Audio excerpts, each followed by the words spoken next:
There's a lot of information to cover in this video, and I'm going to make sure I wrap it up in a short amount of time. So please just watch the whole video. It is very important that you get all this information because you might not want to scour through the description to look at all of the links. But please watch this short video. Help me out. Just watch the whole video and share the information that you learn from this video. This information might be some of the more important information that I've put out this whole month. So please, just watch the whole video. Spread the word to other gamers about what you're about to learn. Because this shit's going to blow your mind. First of all, let's get this boring shit out the way. PS4 tops the hardware sales in the United States for April. That means the PS4 beat the Xbox One for 25 months since 2013 in the United States of America. And, and, and, the Xbox One only managed to beat still at the number 5 mark. Only 5 total months since 2013. The Xbox One managed to beat the PS4 in the United States. Once again, most of those months are holiday months. Let's we got GameSpot that covered this information. We got Locker Dome that covered this information. We got PlayStation Lifestyle that covered this information. We're gonna end here with Dual Shockers. Second place Ratchet and Clank. Third place MLB The Show. Two exclusives that came out in the month of April. Being that high on the list is amazing.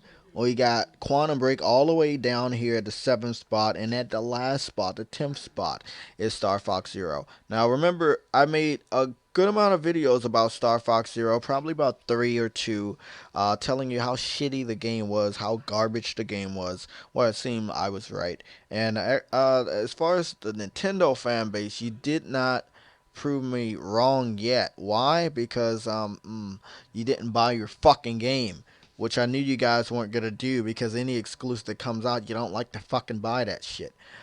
So let's continue. Big news right here. My favorite, Gran Turismo. With all the amazing, beautiful games we have on the PS4, Gran Turismo is going to be coming to the PS4. We get to see it this Thursday, May 19th. I cannot fucking wait. I do believe I'm going to be at work, though, or at least on my way to go to work, which is kind of unfortunate. Um, I think the only next days I'm going to call off for work are like E3, day of and day after. They cover all that news, but I don't think I'm gonna take off again. I need this money. Gotta pay rent. Gotta pay bills. You guys know how it is. But this right here is interesting. As you know, Forza Motorsport series has been more annualized. If it's not Forza Motorsport, it's Forza Horizon. I've been waiting for a long time to shut these Xbox fans up from last generation.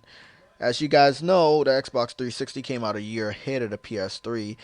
If they came out at the same exact time, last generation would have looked a lot different. Same thing with Gran Turismo and Forza. They were always missing each other. But hopefully, for the first time in a very long ass time, they're not going to miss each other. And they're going to face off in 2016 to show everybody what is the best racing game of the two consoles. I cannot fucking wait. I cannot fucking wait for these comparisons. I hope Microsoft cancels whatever Forza they have planned for 2016 because it's just not worth the embarrassment. It truly is not worth it. And speaking of embarrassment, yet another Xbox game has been canceled. They called it Project Spark. I don't believe that was going to be their final name for the game. The game went free to play, I believe, last year or the year before. Nobody still gave a fuck about it. It was a pretty interesting idea, but it didn't pick off with the Xbox fans. It just wasn't enough guns. And as you guys know, Xbox fans, they love their guns. And if a game doesn't feature only guns in first person view, they're not going to support it. So, you go to page, you'll see this message, right? Talking about they're discontinuing it. It says Microsoft and Team Dakota are discontinuing support for Project Spark, meaning they don't find any reason to continue supporting the game because they know you guys don't care about it. Then you can look at all the whole big ass message right here. We got information from the same closure from Eurogamer.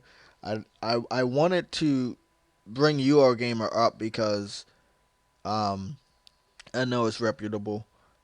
I want you guys to believe that no one's lying to you. I have no time to fucking lie. I just don't.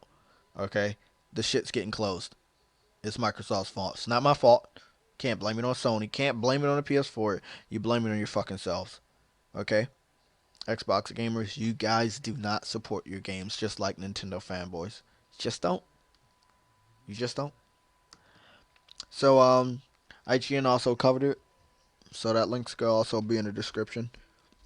So let's read this little passage right here. Online services will no longer be available for existing users after August 12th.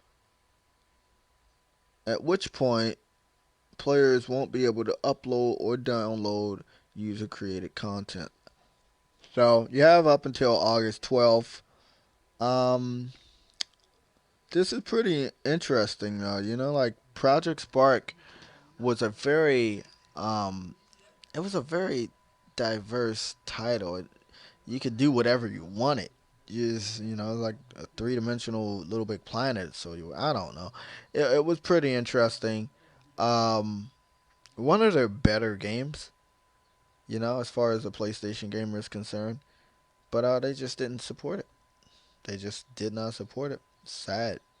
Really, really sad. You guys are slimming down on your exclusives now, as well as your studios, because I'm pretty sure they're going to close Team Dakota very, very soon. I never even knew what a Team Dakota was until maybe a couple hours ago when I heard this information. Last but not least, racism in gaming. I wanted to make a whole video segment about it. I don't think we need to. The apple doesn't fall far from the tree. We already know that the Mooch and Crab Gamer are some of the biggest racist Xbox fans here on YouTube. And now we can understand why. Microsoft rejected Fable developers' idea to put a black woman on the cover of Fable 3. That right there, that's fucked up. That is fucked up. You offended two demographics with this information. Like, truly. Women and being black. Like, what the fuck? Like, Microsoft? I'm glad we already knew this, but I'm glad now we know this. Like, it's here. Like, it it blows your mind to think of this situation like I'm about to tell you, right? What other secrets? What other games were affected from the Xbox 360 or the Xbox One by racist people in the Microsoft company? It's really fucked up. It is truly fucked up. This information is very fresh. This came from a ex Fable developer, ex Lionhead Studio developer. It's crazy. It's crazy. So this is a lot of information. The last article, kind of a lot to suck up. This one right here, one of my favorites of the whole report that I just covered.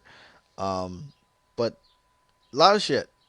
Help me out. Spread the word.